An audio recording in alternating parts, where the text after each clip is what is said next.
KK9 TV news. పీపీపీపై అవాస్తవాలను ప్రచారం చేస్తూ ప్రజలను నమ్మించడానికి జగన్ తాపత్రయపడుతున్నాడు. కానీ ప్రజలు మాత్రం నమ్మే పరిస్థితిలో లేరు. వీధి నాటకాలు కట్టబెట్టి ఇప్పటికైనా అసెంబ్లీ వచ్చి వాస్తవ ప్రజా సమస్యలపై మాట్లాడాలని కోరుతున్నాం. కోటి సంతకాలు సేకరించి గవర్నర్ కలుస్తా ఉన్నారు. ఏం చెప్తారు దాని గురించి? ప్రభుత్వం నిజంగా ప్రైవేటీకరణ చేస్తుందా లేక ఏంటి? పీపీపీ అంటే పబ్లిక్ ప్రైవేటు భాగస్వామ్యంతో నిర్మిస్తున్న అది ఒక చట్టబద్ధతమైంది. అది ఈ రోజు సెంట్రల్ గవర్నమెంట్ కూడా కొన్ని ప్రాజెక్టులు ఈ పీపీపీ మీదే చేస్తుందండి. అంతెందుకు, వాళ్ళ నాన్నగారు గవర్నమెంట్ లో ఉన్నప్పుడు కూడా కొన్ని హాస్పిటల్ కూడా ఆయన ఈ పీపీపీ దాని మీదే చేసుకొచ్చారు ఆయన. సో వీళ్ళు ఏంటంటే వీళ్ళ పార్టీ దారుణ పరాజయమైన తర్వాత ఏదో విధంగా బయటకు వచ్చి అసలు నిజంగా ఈ పబ్లిక్ ప్రైవేట్ భాగస్వామ్యం మీద ఏదన్నా కనుక తేడా ఉంటే ముందు ఎంతమంది అయితే ఆంధ్రప్రదేశ్ లో మెడికల్ కాలేజీ విద్యార్థులు ఉన్నారో ముందు వాళ్ళు వస్తారు బయటికి. అసలు వీళ్ళు ఇన్ని ర్యాలీలు చేశారు, ఏ రోజన్నా వాళ్ళు వచ్చారా బయటికి?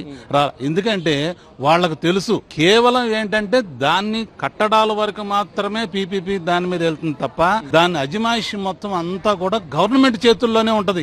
ఈ విషయం వాళ్ళకు కూడా తెలుసు. వాళ్ళు ఆ దాని మీదే మొన్న నిర్మలా సీతారామన్ గారి దగ్గరికి వెళ్ళి కలవడానికి వెళ్తే మీరు ప్రజలను పిచ్చోళ్ళు చేసినట్టు నన్ను చేయొద్దని అందామే. ఎందుకంటే ఈ విషయం వాళ్ళకే తెలుసు. సో ఏంటంటే వీళ్ళు ప్రజల్లోకి వెళ్ళాలి కాబట్టి ఏదో ఒక నిదానం పట్టుకొని వెళ్ళాలి అన్న ఉద్దేశంతో తప్ప మరొకటి కాదు. ఈ విషయం అందరికీ తెలుసు.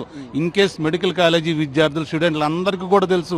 ఈ పీపీపీ మీద వెళితేనే ఇంకో 35 సీట్లు అదనంగా కాలేజీలకు వచ్చినాయి. ఆ విషయం వాళ్ళకే తెలుసు. కాకపోతే ఏంటంటే జనాలు ఇంకా పిచ్చోళ్ళని చేద్దామని చూస్తున్నారు.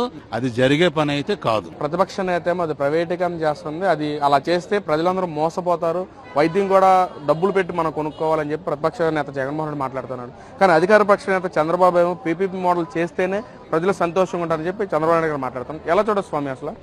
ఈ రోజు కొన్ని హాస్పిటల్కి వెళ్ళాలంటే మౌలిక సదుపాయాలు అందులో కావాలంటే అనేక రకమైన సేవలు ఇవ్వాలంటే అన్ని గవర్నమెంట్ చేయాలంటే అది కుదిరే పని కాదు. కాబట్టి ఏంటంటే పబ్లిక్ ని ప్రైవేట్ ని కూడా భాగస్వామ్యం చేసుకుని వెళ్తే కొన్ని ఇంకా మంచి సౌకర్యాలు ఇవ్వగల ఉద్దేశంతో ఉంటది. కాబట్టి ప్రభుత్వం ఆ యొక్క నిర్ణయాన్ని కేవలం ముందే చెప్పానుగా, అదే వీళ్ళు ఏంటంటే వీళ్ళ నినాదం ఏదో విధంగా ప్రజల్లోకి వెళ్ళాలి. ఆయన ఎలాగో అసెంబ్లీకి రారు, అసెంబ్లీలో చర్చించరు. అసెంబ్లీలో చర్చిస్తే అసలు ఈ పీపీపీ విధానం ఏంటి అన్నది వాళ్ళకు కూడా సీఎం గారు కానివ్వండి వీళ్ళు కానీ సమాధానం చెప్పడానికి అవకాశం ఉంటది.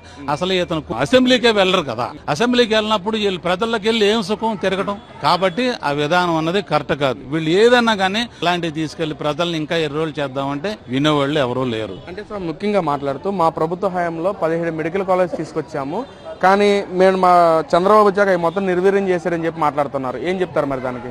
వాళ్ళ హయాంలో 15 మెడికల్ కాలేజీలు తెచ్చారంటున్నారు. ఎన్ని పూర్తి చేశారు? 15లో గట్టిగా 4 ఎన్నో పూర్తి చేశారు. మిగతా అన్ని ఎందుకని ప్రాథమిక పునాది స్థాయిలో నుండిపోయినాయి. దేని మీద తెచ్చారు? ఆ తెచ్చిన డబ్బులని ఎందుకు పెట్టారు? రుషికొండ ప్యాలెస్ మీద పెట్టారు. రుషికొండ ప్యాలెస్ మీద దానికి ఇచ్చిన విలువ నిజంగా ఈ మెడికల్ కాలేజీ స్టూడెంట్ల మీద ఈ యువత మీద కనుక దృష్టి ఉంటే ఆ డబ్బులు తీసుకొచ్చి దీని మీద ఎందుకు పెట్టలేదు? అది కూడా ఆలోచిస్తున్నారు ఈ రోజు ప్రజలు. కాకపోతే ఏంటి వీళ్ళు చెప్పే మాయ మాటలు అయిపోయింది. వాళ్ళది ఆ శతకం అయిపోయింది. జగన్మోహన్ రెడ్డి గారి శతకం అన్నది అయిపోయింది.